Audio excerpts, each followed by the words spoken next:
I love my hair.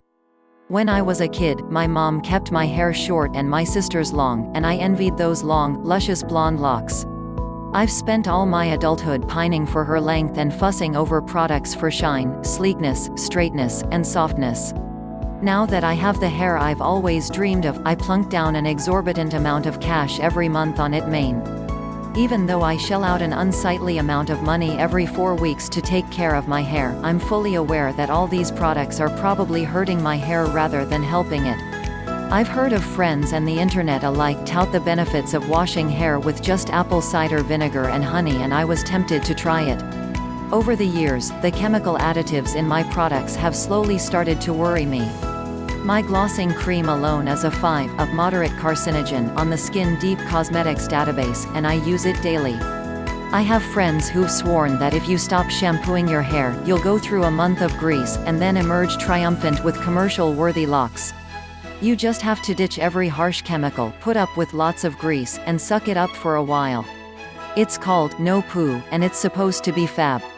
Needless to say, I was intrigued. The experiment. Because I couldn't resist the promise of perfect hair, I stowed away my facai and did my research. Most people start with a baking soda wash. You rub baking soda into your scalp several times a week, followed by an apple cider vinegar (ACV) rinse. I read that the alkaline baking soda can cause hair damage, so I opted for honey instead, a common and more gentle alternative. I found out quickly that no poo is basically a chemistry experiment happening on your head. So I mixed honey and water, washed, rinsed with apple cider vinegar, and waited patiently for the magic to happen. Here's what happened. Week 1, the first wash. I set my honey and my apple cider vinegar on my shower shelf, the honey in an old shampoo bottle and ACV in an enormous jug.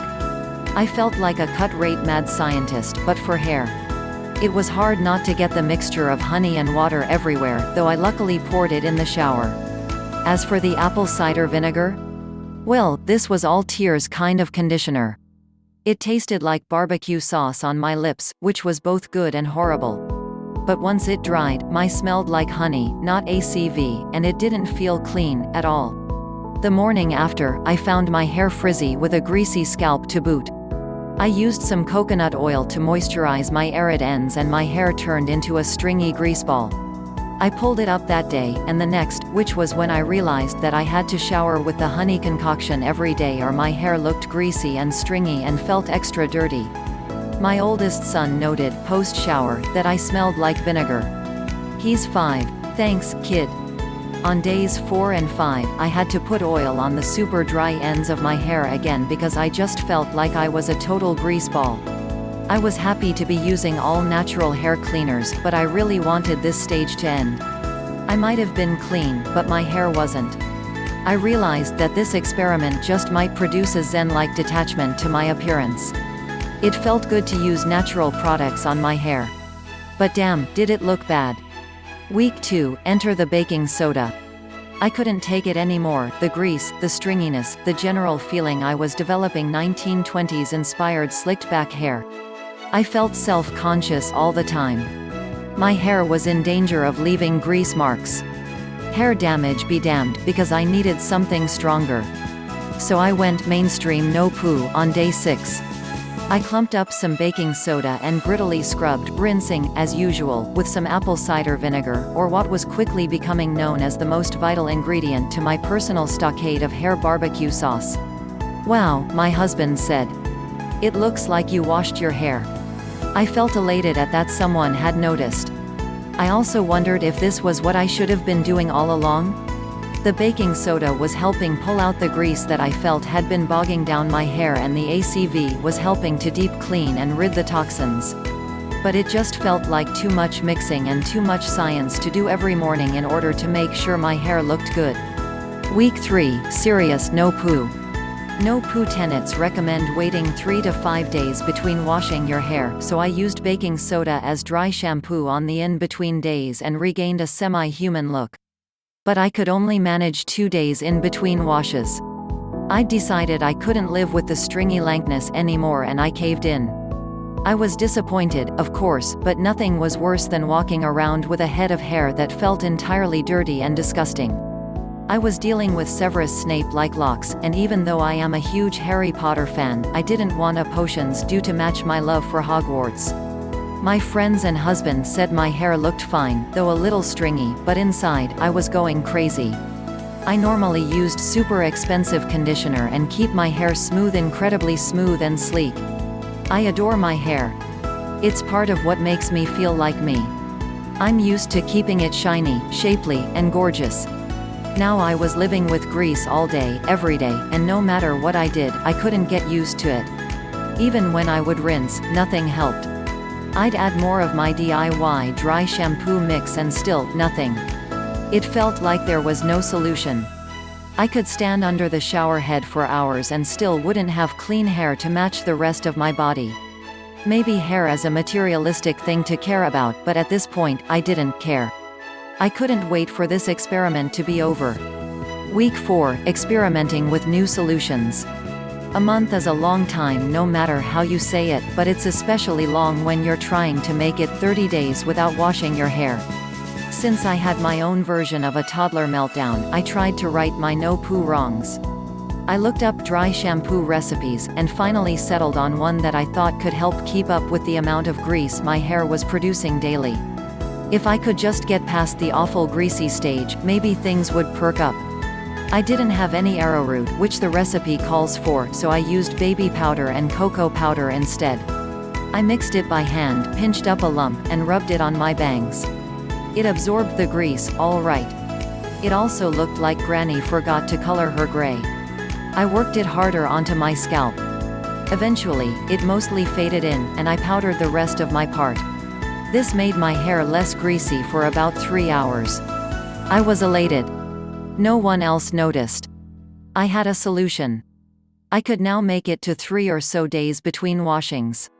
After 4 and 5 days without a wash, even if it only lasted for a few hours, I could tame the grease with a little homemade mixture of my own. It didn't help much with the stringiness, of course, but the powder mixture kept my roots dryish. Score. I wasn't worried. That left my bathroom with a fine sprinkling of cocoa powder. I'd have to clean that up later. At this point, I couldn't see a difference in my hair. It was as stringy and greasy after as ever, but with seemingly more breakage than before this experiment started. It felt brittle. Maybe this is the hump, I thought. Maybe this is as bad as it gets. I even felt hopeful in the midst of the grease. Then 2 days later, the wash seemed not as greasy as usual. Maybe I was turning a corner? It took 3 days for me to wash my hair again, and by then, it wasn't as bad as it had been. I used dry shampoo on my bangs. My husband watched. "What if it rains?" he asked, teasing all the concoctions I'd created to solve the grease problem taking shape on my head. "Do you melt chocolate?" Finally, I was able to make it 4 to 5 days between washes, only pulling up my hair on the last day. It wasn't appreciably less stringy, but the top of my head still felt really greasy. It was an endless unclean feeling, but I was learning not care. The zen-like detachment was beginning. I started to separate who I was from who my hair said I was. I put my emphasis into other aspects of my look. I got dressed, I wore sunglasses, I did things that made me feel good.